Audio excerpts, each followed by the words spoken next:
सतनाम साखी।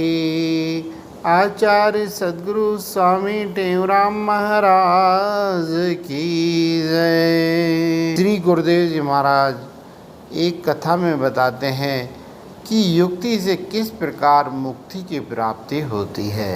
गुरुदेव कहते हैं, एक संत महापुरुष थे जिनके दो परम प्रिय शिष्य थे। गुरुदेव की उनके ऊपर कृपा थी और वे भी आज्ञाकारी थे। उस दोनों ने मिलकर गुरुदेव से प्रार्थना की, गुरुदेव आपकी कृपा हो, आपकी आज्ञा मिले तो हम तीर्थाटन कर कर आएँ। आज्ञा मिली और दोनों चल दिए। एक नगर के बाहर वृक्ष के नीचे आसन लगाकर बैठे। उन्होंने पूजा पाठ की, नित्य कर्म किया। तब विवेकानंद ने वैराग्यानंद से कहा, आप शहर से कुछ मधुकरी करके लाइए, भोजन करेंगे मिलकर। तब वे वहाँ शहर की तरफ चल दिए। अब पीछे से विवेकानंद के पास एक सुंदर अप्सरा, अत्यंत सुंदर अप्सरा आई, जो विवेकानंद को मोहित करने का प्रयत्न करने लगी।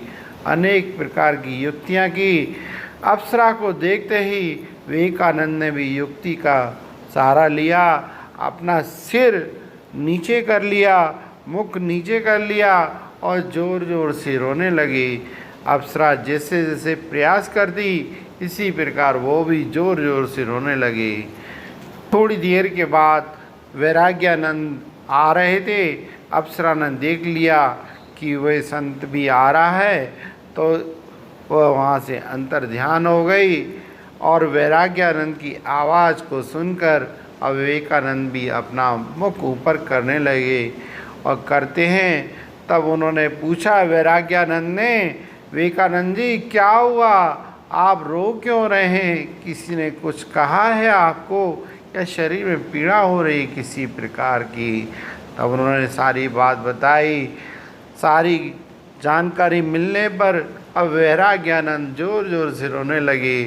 तब विवेकानंद जी कहते हैं, क्या हुआ आपको, आप रो क्यों रहे हैं? शहर में किसी ने आपको कुछ कह दिया है क्या, या आपसे कोई घटना घट गई आपके उसमें?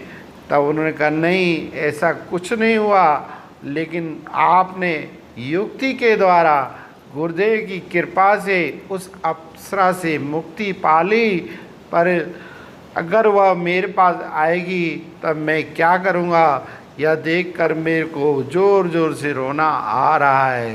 तब विवेकानंद हंसकर कहने लगे, वैराग्यानंद तुम तो बहुत ही अत्यधिक समझदार निकले। आपने अप्सरा के आने से पहले ही रोना प्रारंभ कर दिया, तो बताओ आपके पास अप्सरा आएगी कैसे? और गुरुदेव की और परमात्मा की बड़ी कृपा है आपके ऊपर। में आता है, परमात्मा के द्वारा बनाई गई माया अत्यंत प्रबल है, लेकिन परमात्मा उनकी निश्चित कृपा करते हैं उनके ऊपर, जो परमात्मा का और गुरुदेव के वचनों का सहारा लेते हैं और उनकी भक्ति करते हैं। तो इस प्रकार से वैराग्यानंद ने और विवेकानंद ने गुरु कृपा से माया को अपने आप से बचा लिया। बोलिए गुरुदेव भगवान की जय। ओम सतनाम साची।